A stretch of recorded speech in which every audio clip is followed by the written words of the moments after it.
Welcome to Invest Ed. Hello guys, welcome sa channel natin. Kung bago ka pa lang sa channel natin, huwag mong kakalimutan na i-subscribe and pindutin ang bell button para ma-notify ka sa mga bagong videos na lalabas sa channel natin. No? So dito, binabahagi ko yung 7 years of experience ko sa pag-trade at pag-invest ko sa stock market. And ang kagandahan pa dito, it's completely free. Maraming salamat. Okay, so umpisa na natin. See you on the other side. Welcome sa Invest Ed. So today, I want to discuss the red flags of bad investments and how you can spot them in your company analysis process. Okay, so lahat naman tayo pumapasok sa pag-i-invest ay para tumubo yung pera nating pinaghirapan. And also, alam na natin na we want to buy at the discounted price ng company or in a margins of safety ng company. Okay, before you invest sa company na gusto mong paglagakan ng pera mo, there are 4 other factors you got to be considered before investing. Because a stocks that quote on sale isn't always on sale. Maybe it's cheap for a reason.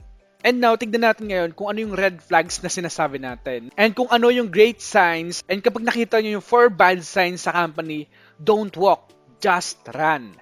Okay, first one, there's a measure of debt meron ng company. Okay, pag nakita mo sa company na ina-analyze mo, nire-review mo na sobrang laki ng debt ng company, na sobrang tagal niyang mababayaran yung kanyang utang, okay, sa kanyang kinikita, magtaka ka na.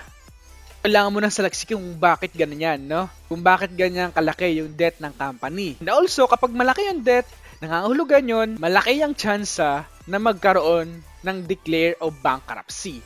So, yung ayaw natin, no?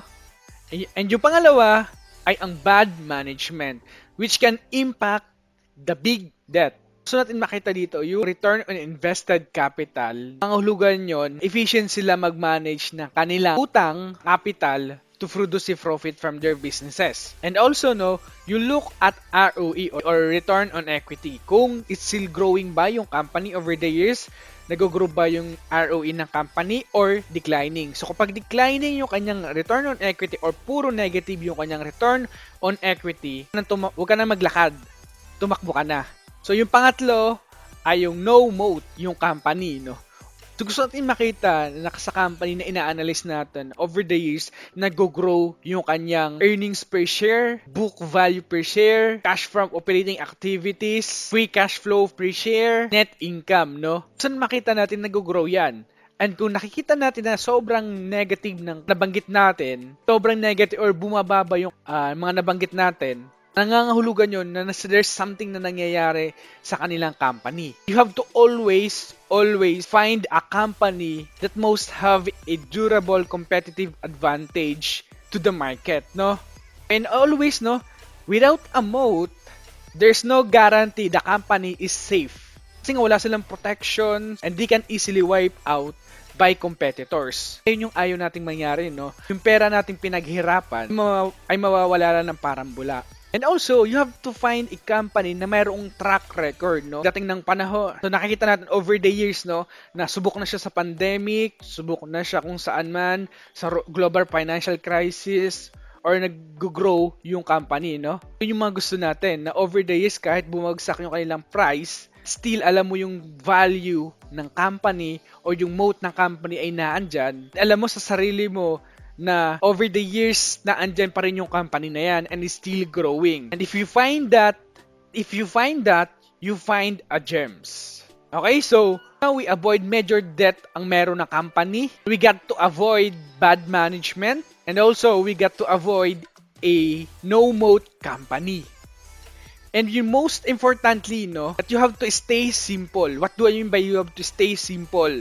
Be sure you understand how the company operates, no? So bago ka dapat mag-invest sa company na gusto mong pag-investan or nire-review yung stocks, dapat naiintindihan mo kung ano ang meron sa company. Naniniwala ka sa kanilang vision, mission, kung ano yung nakakontribute nila sa ekonomiya or sa society, no? Okay, so do not involve in any company na hindi mo naiintindihan. And yung company na ina-analyze mo or nire-review mo or pinag-i-investan mo, kapag tinanong ka ng kaibigan mo or family mo kung anong pinag-investan mo ng pera mong pinaghirapan, ikaka-proud mo ba yung company na pinag-investan mo? So okay guys, so do you agree sa 4 signs of bad investment natin? Ano pa yung other red flag tinitignan nyo, company na ina-analyze nyo? So leave a comment below para matignan natin and para magkaroon din tayo ng iba pang informations. So guys, so just comment below and I would be happy to answer your questions.